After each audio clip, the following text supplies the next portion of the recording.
The orange shirt story is about Phyllis Webstad, and when she turned 6, she went to the residential school for the first time.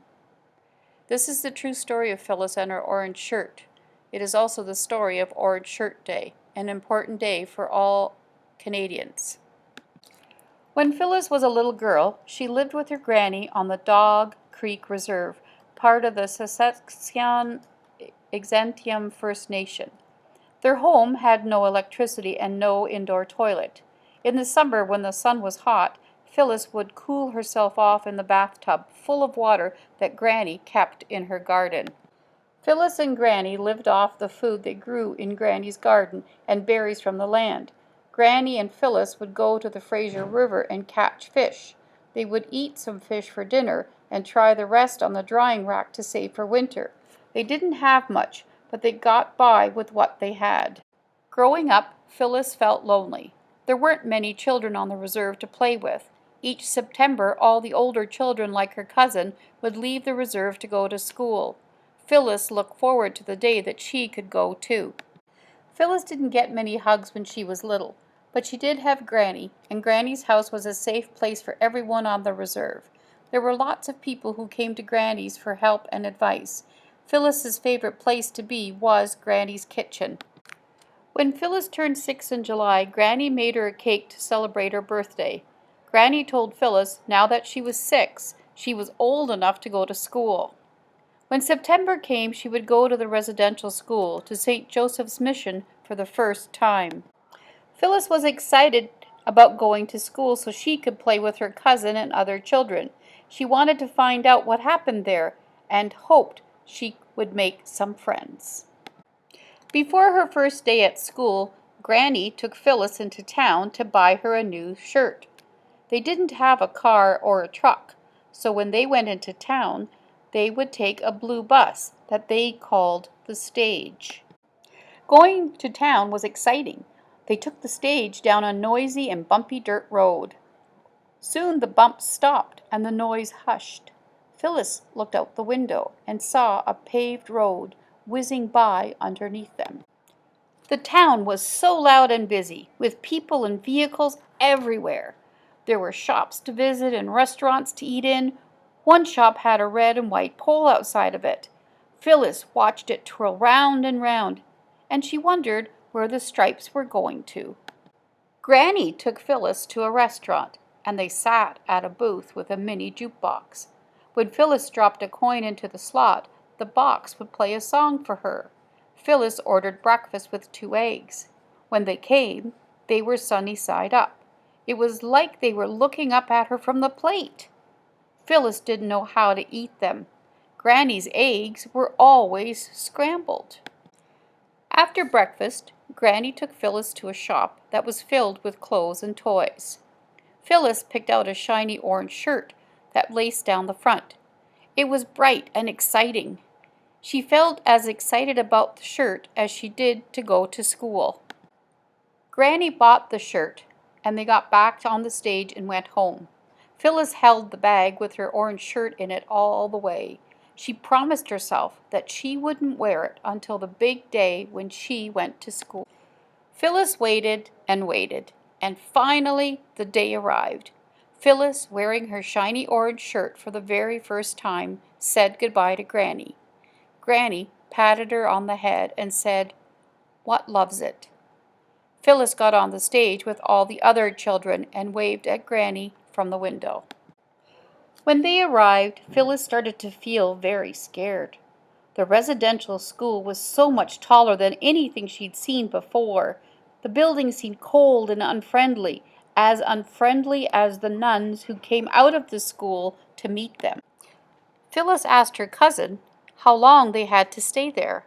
Her cousin said it would be 300 sleeps before they could go home. 300 sleeps? That sounded like forever! The nuns took all the children inside and walked them down a long hallway in a single file. In a room, the children were undressed and made to take a shower. Phyllis had never seen water coming out of the walls before. Phyllis didn't want to take off her shiny orange shirt, but the nuns made her. After she showered, They gave her different clothes to wear. She didn't like them. The nuns put Phyllis in a chair and cut her hair short. She asked for her orange shirt back, but they told her that she wouldn't be allowed to wear it anymore. Phyllis cried, "Give it back! It's not yours, it's mine. My granny bought it for me." But no one would listen. The residential school wasn't where Phyllis learned. It was the place where the children slept and ate. Phyllis soon realized that the nuns didn't care if she was sick, tired, hungry, or sad. She had to rely on herself. It felt as though she didn't matter. At dinner time, Phyllis and the other children would eat tasteless and almost colorless food.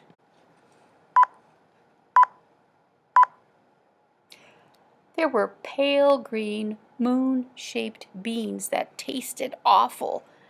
And there was smelly fish that definitely wasn't like the salmon that she and Granny used to eat together. At night, Phyllis wondered why Granny was not coming to get her. She would cry herself to sleep. In her dreams, she would play in Granny's garden and go salmon fishing in the river. Each day, the children went into town to attend public school. Before boarding the bus, they picked up a small carton of orange juice and brown paper bags with their lunches inside. Some days, one or two children got a chocolate bar in their lunch. Everyone would look to see if they had one too, but their lunch bags just had sandwiches in them. It felt like the grown-ups were playing a cruel joke on them. Phyllis took the bus to public school with her cousin. Every day, the bus driver dropped off her cousin at a different school. Phyllis wished she could go with her. She didn't understand why they couldn't be together. At school, Phyllis learned to read and write with all the other boys and girls. But she was still lonely. All the children from the residential school were lonely because they had been taken away from their homes and their families. Her teacher was a curly-haired redhead. She was as nice as she smelled. She would smile at Phyllis and help her with her lessons. Phyllis wished she could go home with her teacher at the end of the day. She made being at school bearable. Phyllis liked her teacher, but she was no substitute for Granny. She wondered what Granny was doing while Phyllis went to school every day. Phyllis missed her home and the garden. She started counting the days until she could go back again. Each day the number got smaller and smaller. She waited and she waited. The other children at school could order books from a book club, but none of the residential school children were allowed to get any. Phyllis didn't understand why they were treated differently. She wanted a book too. Why wasn't she allowed one? In the playground, she was just like all the other boys and girls. At lunchtime, everyone played together. Phyllis learned to swing on the swings and would wrap her swing around the pole and watch it unwind. The best time of the day was when the bus came to pick them up after school. Phyllis always saved a seat for her cousin. When it came to her stop, her cousin would run on the bus and plop down next to Phyllis. Sometimes she would bring onions that she'd picked on the school grounds. Her cousin would say, "Want some?" and Phyllis would laugh at her onion breath. But Phyllis was always so hungry. She would grab an onion and eat it like an apple. Her breath smelled just as bad as her cousin's did. On the bus, they learned to sing songs together. They sang, "We are the missions, mighty, mighty missions. Everywhere we go, oh, people want to know, oh, who we are. So we tell them, we are the missions." The seasons changed from fall to winter, then spring, and finally it was summer again. Phyllis was excited about going home. She never wanted to go back to the residential school or see the cold-hearted nuns ever again. After 300 sleeps, the stage came and took Phyllis back home to the reserve. She was so happy to be back in a place where she mattered, a place where people cared about her. That summer, she stayed at home with her Granny. She stayed in her familiar house and worked with Granny in the garden. She went fishing for salmon in the Fraser River, and she ate them for dinner. She had everything she needed, and she never went back to the residential school again. Not every child was as lucky as Phyllis. The end.